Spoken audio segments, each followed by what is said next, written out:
Hello, I'm Drake. Welcome to Working Dragon Mystic, where we discuss real, metaphysical, and occult knowledge so that you can manifest real and tangible change in your life. This week, we're going to be discussing a viewer requested topic, possibly the most requested topic in a while, shadow work. So stay tuned.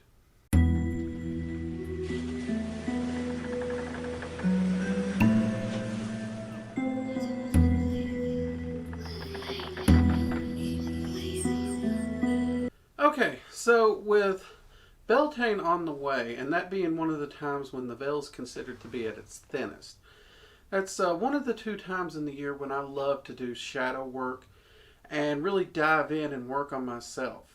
Now, I'm always doing some form of shadow work in my life, but I like to do a good, long, solid working at least for a week when the veil is thin. And I usually start those at Beltane and Samhain, if not a little bit before and after, depending on how long my working is. Now, I've been getting a lot of questions about shadow work, what it is, how one can do it. Well, first off, there's a lot of ways a person can do it, and some a lot more extreme and some a lot easier than others. Now, that said, by no means is shadow work ever easy. So what is shadow work? Well, we get the term shadow work from psychologist Dr. Jung, who split the conscious mind and the subconscious mind into 2 sections. And the subconscious he referred to as the shadow, because it is our subconscious where we relegate and we banish all the things that we're embarrassed about, all the things that we fear, all the things that we hate, all the things that we want to hide from other people, or all the things that we just dislike or don't want to deal with in our life, traumas. Even positive qualities that we find might, or that we personally think might be negative in a point of view. We will shove these things down, repress them, and bottle them up. And we start to build this false, rigid infrastructure about who we think we are. And that infrastructure, that framework, is what we present to the world. Now, if you want to live your true, authentic self, that infrastructure becomes your enemy in a lot of ways. So to live your truest, most authentic self and to empower yourself fully and completely, you have to confront the shadow. You have to understand what's there, why it's there, all those little details. Someone once said that the enlightened person has no shadow because they have already faced the darkness and they have integrated it within themselves. And that, I think, is actually a very profound way of saying it. See, we put these things in that little category because we're embarrassed about them. And we all have a shadow of one kind or another. They're never exactly the same because they are built off of our life experiences, even our own family, how we were raised, the ideals we were raised with will determine whether or not something was okay or not, and that we may have pushed it off into the shadows. Emotions and sexuality are definitely 2 big categories that definitely fall into the shadow self. Because these are things that in society at large are oftentimes looked at negative or taboo in many ways. So in that case, repressing those would also make them a part of your shadow. And the whole idea of shadow work is to dive in, to find those things, and to try to integrate them, to understand them, and to bring them into the conscious mind so that they no longer pop up unexpectedly or out of control, and you fully and truly know yourself, and you are able to master yourself. Now, you might say, why is this a bad thing? Well, for me, as a personal example, as a kid, I was never allowed to be angry. I wasn't. I was just not allowed to be angry. If I was ever angry, my parents got very upset. So I was never allowed to express any anger or frustration of any kind. And I was taught to bottle it and push it down. Now, other emotions, they didn't mind me expressing, just not anger. And you would think, well, that's a good thing. Anger is not a good emotion. Anger in the right place, though, at the right time, can be a very positive and useful thing. It's where our assertiveness comes from. But it's also understanding anger that allows us to control it.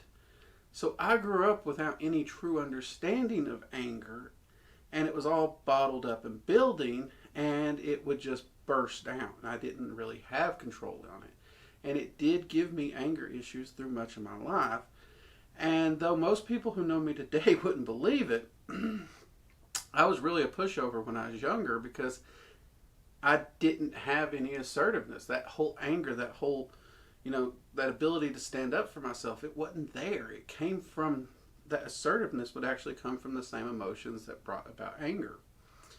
So I actually thought I was supposed to just let people walk over me for the longest time. Now, eventually, I did get to the point where my anger would just pour out regardless. And now the new problem wasn't getting walked all over. Now the new problem was getting a hold of myself, trying to control my anger, trying to rein myself in. And at the same time, that burst of energy, that strength, that aggression, that power, it was actually somewhat addictive to a point, though it was terrifying. And that, without knowing it, was actually my first venture through shadow work, because I had to confront that anger. I had to begin to understand it, know why I had it, and I had to learn to integrate it into my everyday life so that when I was angry, I could process it in a healthy way and utilize it so that it wouldn't build up explosively, so that I am now the more calm, relaxed individual people do know. Yes, I can be very assertive. Yes, I can draw a hard line. But I am in control of my anger. And that's all because of shadow work.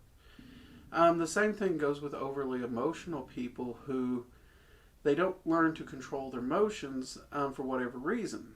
And understanding where those emotions are coming from and why they're flooding out of you, that can actually be a part of shadow work, and really is.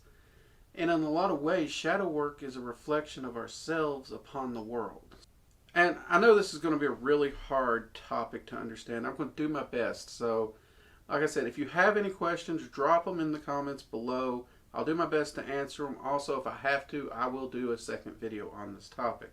So I'm just going to try and get as much of this information out as I can and try to make it as clear as I can. Psychology can be a tricky one to understand, especially when you start mixing it with magic. Also, any traumas in your life, if those aren't fully dealt with and fully processed and fully understood, they can constantly hold you back from living the fullest life you can. They can generate fear of things that might seem silly to other people. They don't understand it. And until you deal with those things, that trauma is actually going to be a driving force that controls your life. So again, shadow work would help in those areas. Now that said, this is not to play down any traumas. This is not to play down emotions. This is not to play down any of that. These are very, very powerful, very, very real things in a person's life. And seeking out self-mastery and understanding of oneself is a very healing process. In fact, I would go so far as to say shadow work is single-handedly the most powerful single healing process a person could do. Now, I say that because I know a lot of people on the right-hand path who avoid shadow work because they view it as something dark and sinister, kind of like this. Shadow work. Shadow work.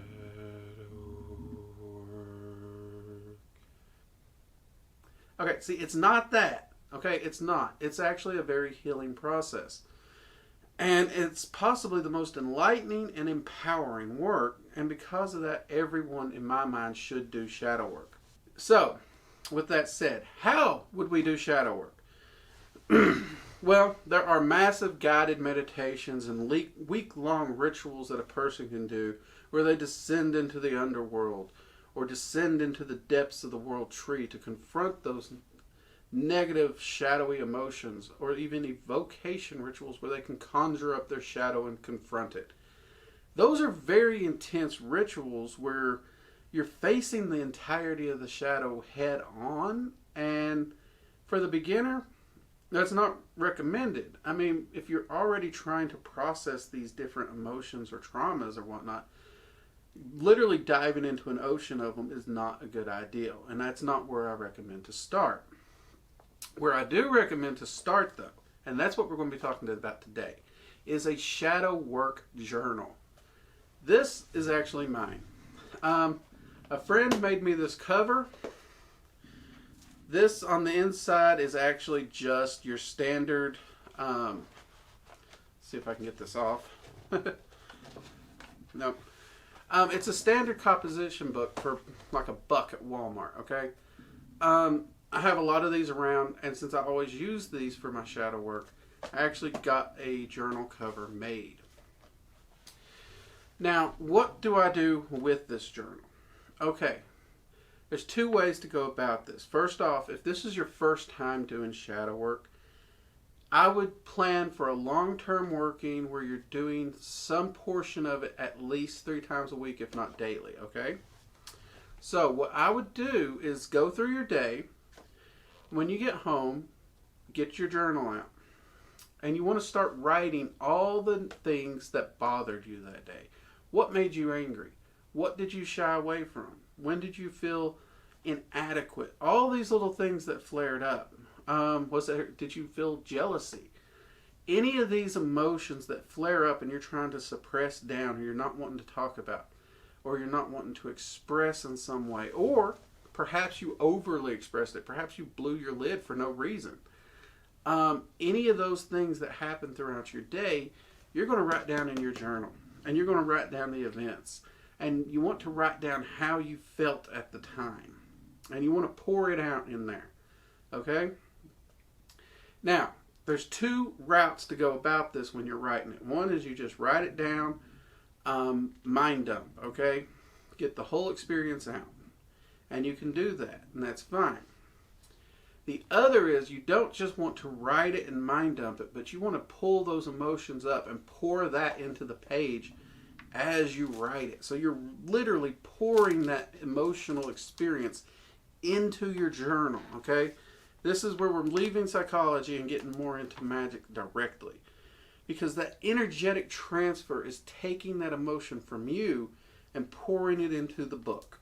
And because of that, that means you're not going to be carrying it around as much. And it's going to help you to process through it and think more clearly with that emotion out.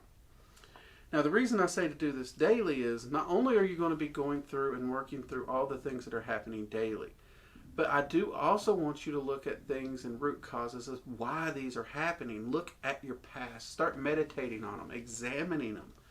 Thinking to yourself, why am I losing my cool? Where's this anger coming from?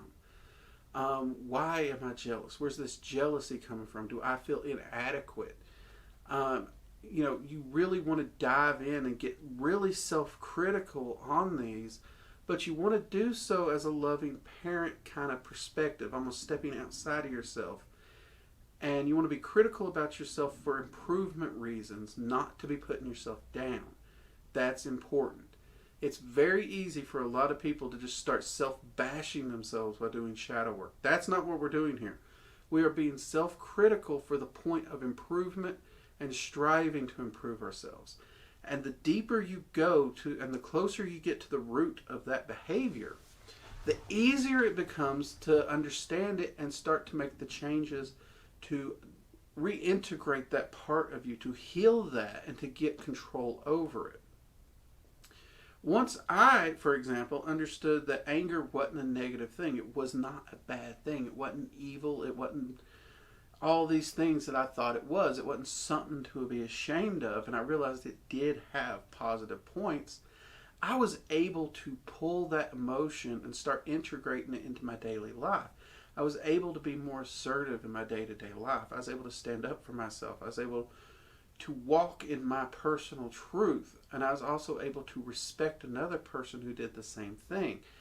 Even when someone disagreed with me, I didn't lose my temper. It was just, okay, fine, I understand that. That's your point of view. This is mine.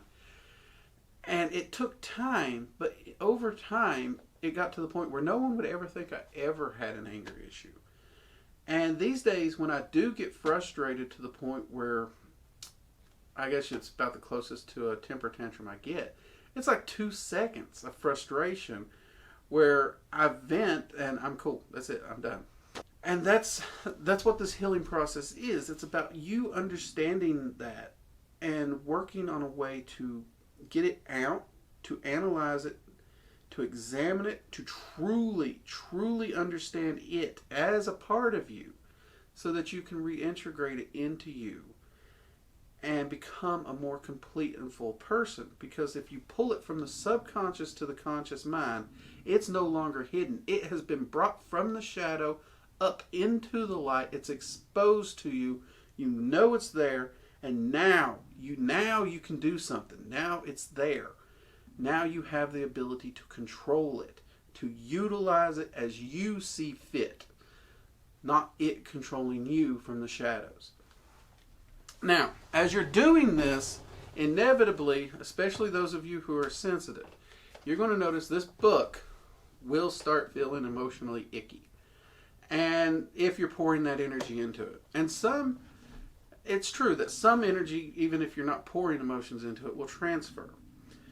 It's impossible to be doing this work without something transferring. But if you're intentionally pouring emotion, it's going to be far stronger. Now, this is the reason I recommend having a very specific shadow work journal. Most people try to do it in their daily journal, and that's fine, you can.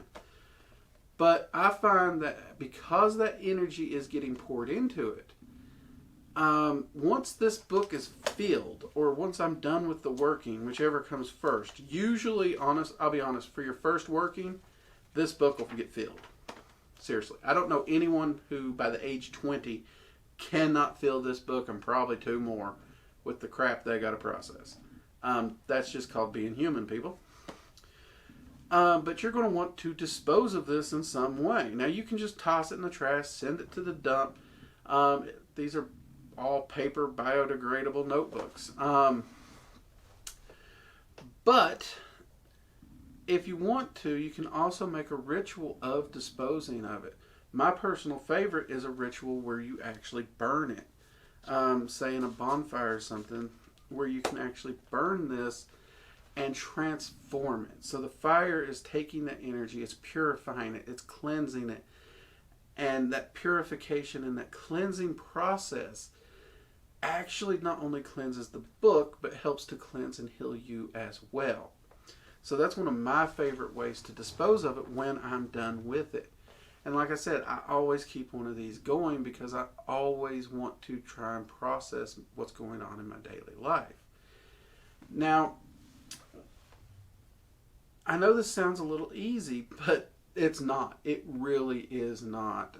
Because when you're confronting these things, you actually end up feeling the very same emotion, the very same pain, and the very same trauma that you felt the day it happened.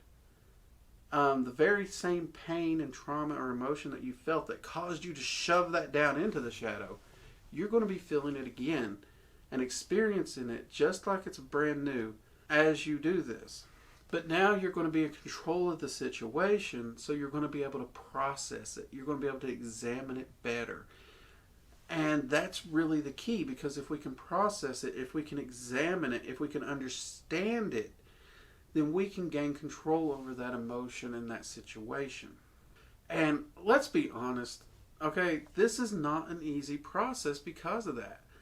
We are going to be facing emotions and stuff that really just tear us up. I know a lot of people who, I've seen them have to close the journal, walk away, and come back because they seriously, they got so much in them, they start having an anxiety attack or a panic attack, or they just start crying uncontrollably. One of my students, several of her pages were pretty much ruined. She was crying so hard. And that's okay. In fact, if that happens, do what you have to do to get control of it. If you need to have a good cry, do it. Guys, there's nothing wrong with that. Sometimes you need to have a good cry. If it's you just need a cussing fit or you need to go work on the car to get it out, go do it, but come back and finish. Everyone has a way of processing. Process how you need to do. If you need to cry, cry. If you start having anxiety or whatnot, do whatever you have to do to calm yourself down and get yourself centered. Okay? And don't be ashamed of it. That's perfectly normal. That's part of this process. You want to feel those emotions because you're trying to get them out. You're trying to process them. Think of it like this. Every time you've pushed those emotions down, think of it like water or something. You're just pushing it down into an underground reservoir. And nothing's happening. It's not moving. It's not flowing. It's becoming stagnant. It's becoming nasty. It's becoming putrid.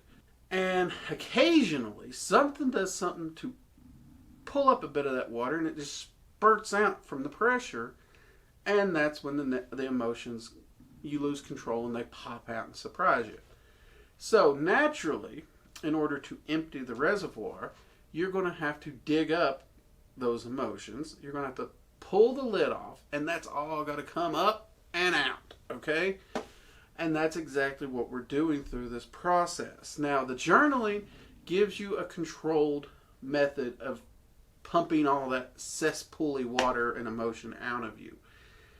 And if you do it on a daily basis where you're confronting a few things a day, then you're in control of the process, and that makes it a lot more manageable. Now, for people with anxiety, hands down, this is the way to go. And do not push yourself past your comfort zone. So, like, I know some people, a page might be hard for them to get, but they know if they try to do 2 pages, the anxiety is almost going to be crippling to them. So don't ever do the 2 pages. Do what you can. A half a page, whatever you can do. Now, over time, what you're going to notice is more and more, you're going to be able to do more and more. Eventually, you'll be able to do 2 full pages. And that's because you're starting to process that stuff, and you're starting to get it out. And you're starting to understand you. And you're starting to understand all those things you've suppressed about yourself. Whether it be your anger, whether it be you having a voice. There's a lot of people who they're real shy, they're real quiet, they're just people pleasers because they never thought they had an opinion or a voice. And in shadow work, they find their voice. Sexuality is definitely a big one. There's a lot of people who just, let's be honest, they don't understand it. And it's always been a taboo. We don't even talk about it. We blush at the word. And yes, this goes for not only just your general sexuality, but maybe even your sexual preference was something that was suppressed that is now going to be dealt with in shadow work. And that's okay. So, for me, even after I dealt with my anger and all those negative things that was very, very easy for me to find and deal with over the years, it took me longer to realize there was something else in my shadow that was a problem. I'm a people pleaser. I would go and go and go and do everything I could to help everyone else. The only person I never took the time to help or give the time of day was me. I was always helping other people, no matter what. And that really was taxing. That was really hurting me. Okay, it was not doing me any good at all. It was hurting me. And in some cases, it was even hurting the people I help. Because let's be honest, there's times people need to deal with their own crap. And if you just constantly keep, it's the old fish analogy. If you constantly keep giving them fish, they're never going to learn to fish. And you ain't never going to have any fish of your own. You're going to starve and they're going to be fine. But they're also not going to learn anything. However, if you let them take the time to fish and learn to fish, they're going to be fine. They're going to be better off. They're going to improve themselves. And here, you still have enough for yourself. You're good too. Now, both of you are doing good. Both of you are excelling. And if you're a people pleaser and you got to be helping people all the time, that's something you got to be aware of. And that was really one of my faults. I was a huge people pleaser. And I was working 18, 20 hours a day for anyone but me. I was never doing anything for me. And it really, really blew up in my face bad. Few years back, actually. It's not been that long when it blew up in my face so bad. And once I realized it, I did shadow work. I went straight to the shadow work and I tried to find the root of it. I tried to understand where it came from, why I did that, why I was so obsessed with making other people happy. And some of it was My parents got divorced, and part of it I blamed me. So part of it was, I didn't want people to hurt. I didn't want people to be sad because I knew what that was like. So I would just go out of my way to do anything I could to prevent that. And I became overprotective. I became overzealous to help someone else, even to the detriment of myself. And that people pleaser personality got to the point where I genuinely never even thought about myself. Not only was I not important to myself, but I literally didn't even think about myself. And that's a scary place to get to, really. I know it sounds positive. It's like, oh, you help people all the time. That's great. Not necessarily. Even what looks positive can end up very negative. Remember that. And like anger, it appears negative, but it has very positive attributes as well. So anything can be utilized in that shadow. You have to be ready when you confront it. And it is a lifelong process, constantly working through it. So yeah, what I would do, and this is exactly how I get my students to start it. Every day, write down your experiences, your emotions, what you felt, what triggered it. And at least once a week, go back through the book and maybe highlight one or two of them and spend time in meditation on those and try and figure out why. Try to find the root of that emotion. What can you do to better yourself and to understand where that came from so that next time around you're in control of it, not the emotion in control of you. You're the one in charge. You're the one driving the car. It's your life, and you're the one that's going to determine its direction. You can even, after you write your stuff down daily, you could do a daily meditation for your shadow work. And if this is your first time through shadow work and you're not it's writing it down isn't taxing you too much, you can actually make a lot of quick progress if you are doing the daily meditations.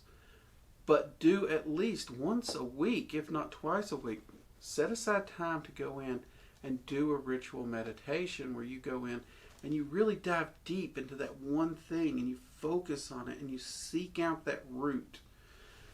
Now, if you're wanting help with that meditation, I recommend amethyst.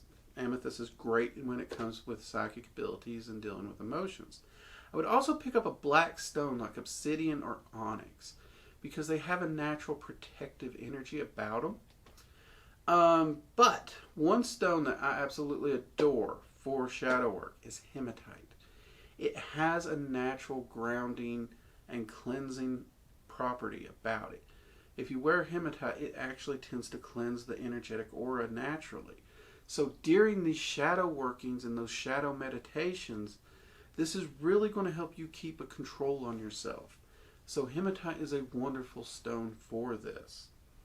Another thing that I would do, now this is not a necessity, but it can really help. It really, really can. Before you go write in your journal, set up your sacred space or your work area the way you would for any ritual. Even if it's just casting a basic circle or doing a bit of grounding and shielding, go ahead and do that.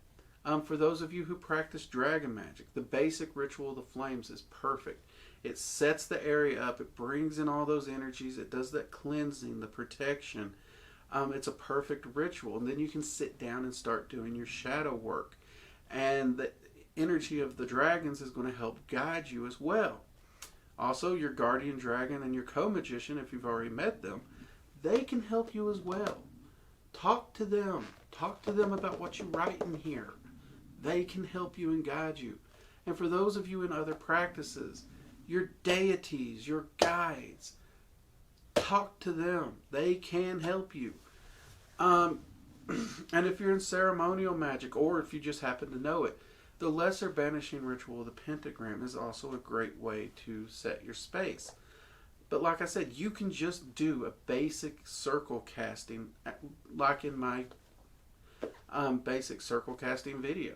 You can easily do that. You can call the quarters if you wish.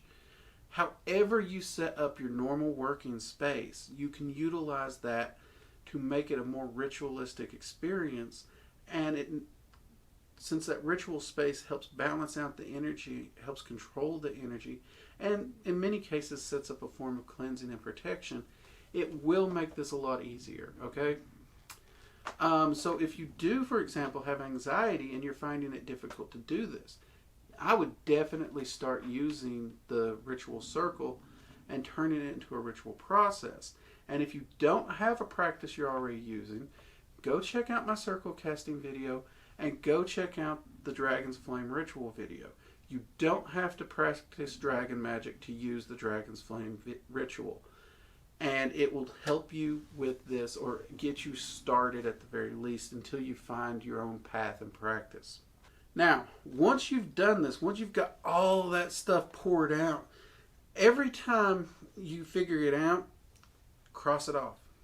Once you think you've learned the lesson and you've figured it out, you've dove into it, you've meditated on it, you think you've reached that understanding, cross it out. And don't worry about if it pops back up again. Don't worry about it. That's the whole point. When you think you have it, cross it out. Because as you go through this, yes, you're going to gain that understanding. You're going to gain some insight. Cross it out. You may, if you overthink, if you fully understand it, you're going to end up creating a whole new problem. So once you meditate on it, once you dive into it a time or two, and you gain some understanding of it, cross it out. Move on.